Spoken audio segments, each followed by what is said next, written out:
तो बच्चों आप वीडियो को स्किप न करें और शुरू से अंत तक कंटिन्यू देखते रहें।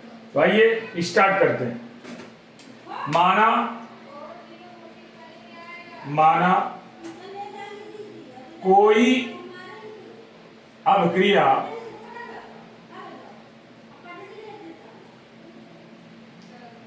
निम्नलिखित है।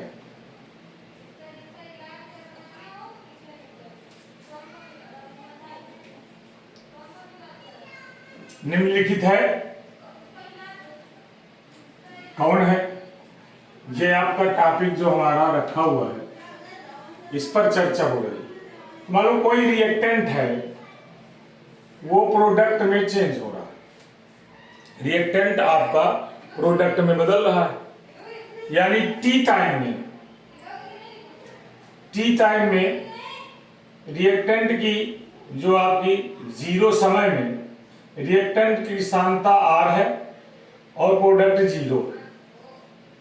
टी टाइम में यानी टी बराबर टी टाइम में ये चेंज होकर आर टी हो सकती, स्टार्टिंग में आर नॉट थी और यहां पर एक्स मान लीजिए चेंज हो जाती है, बदल जाती है, प्रोडक्ट में कन्वर्ट हो जाती है। तो हम बेग नियम से स्टार्टिंग करेंगे। बेग नियम से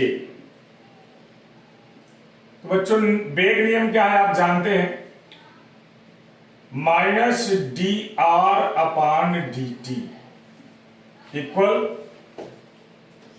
ये हो जाता है बच्चों के आर के पावर एम। ये हमारा बेग नियम है या बेग समीकरण है। यन क्या है? जहां अभिक्रिया की कोटि है, हम शून्य कोटि की चर्चा कर रहे हैं, तो यन बराबर शून्य कोटि अभिक्रिया के लिए शून्य कोटि अभिक्रिया के लिए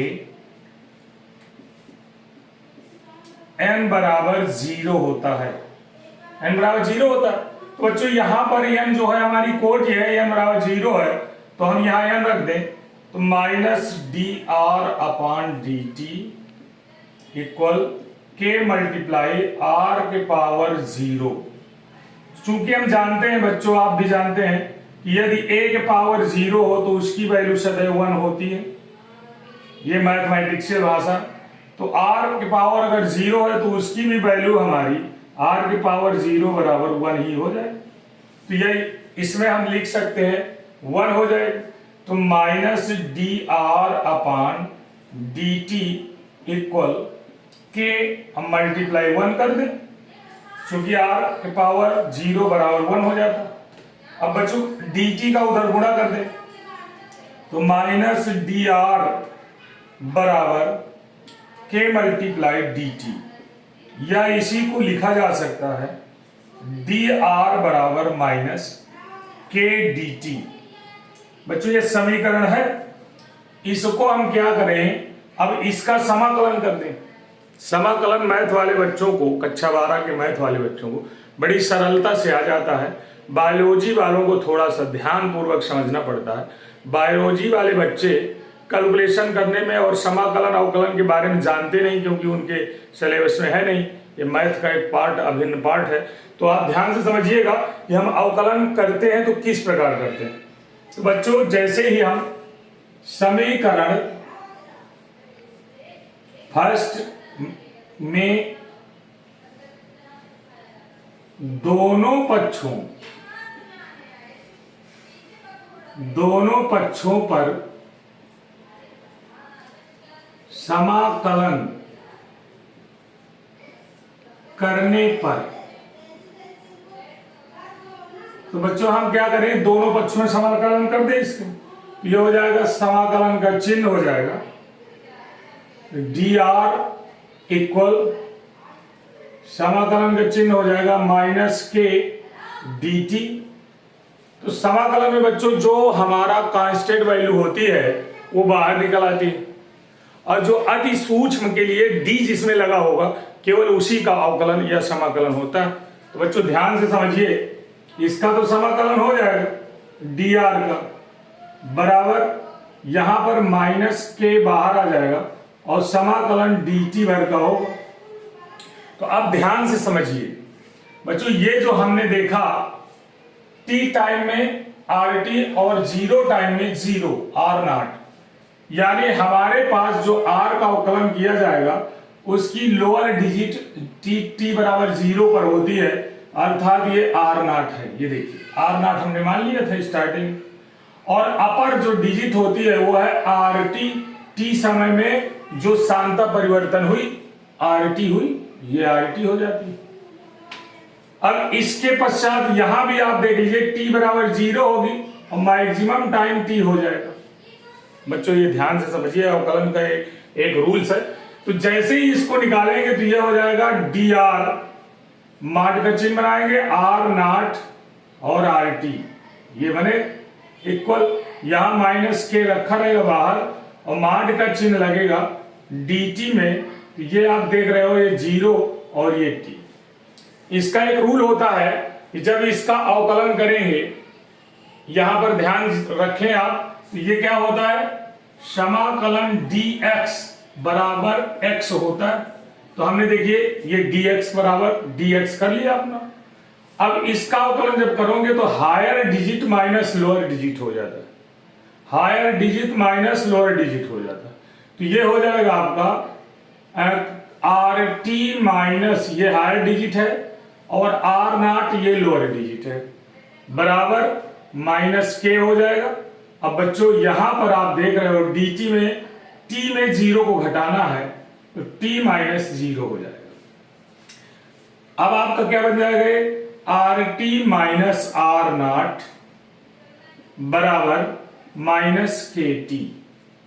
अब क्या करें हम, kt को इधर ले आए एंड दोनों को उधर ले जाए, यानी माइनस का आर पार गुणा कर दिया जाए तो इसकी चिन्ह बदल जाएंगे। तो क्या हो जाएगा, kt बराबर, देखिए माइनस खत्म, इधर r0 माइनस में है तो ये पॉजिटिव हो जाएगा, ये निगेटिव हो जाएगा।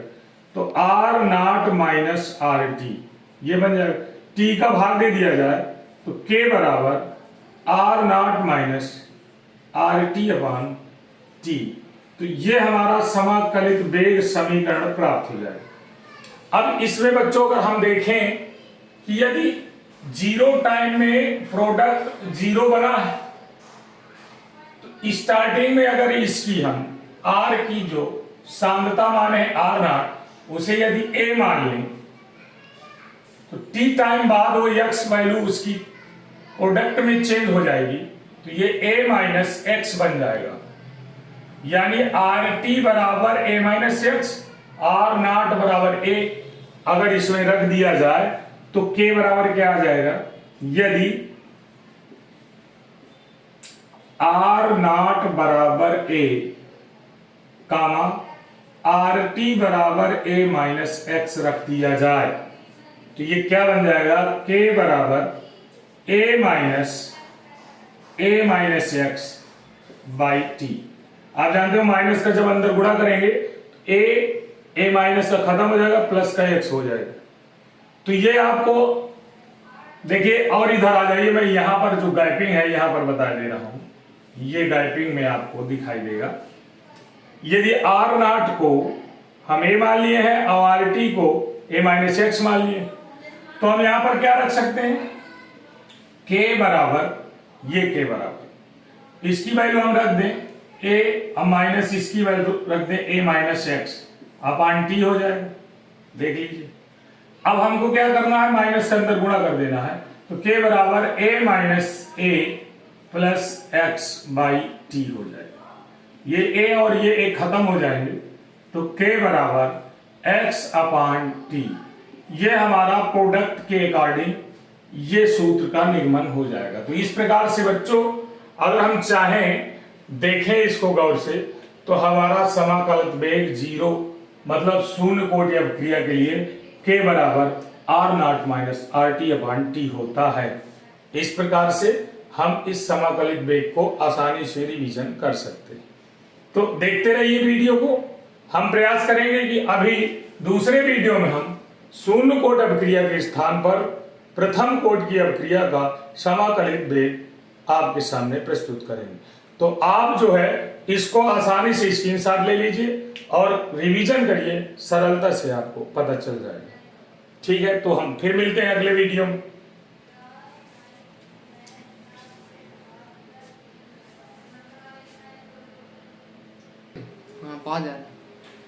हाँ तो बच्चों, हम आज फिर से हाजिर हो रहे हैं आप लोगों के सामने प्रथम कोट या प्रक्रिया के लिए समाकलित वेग समीकरण।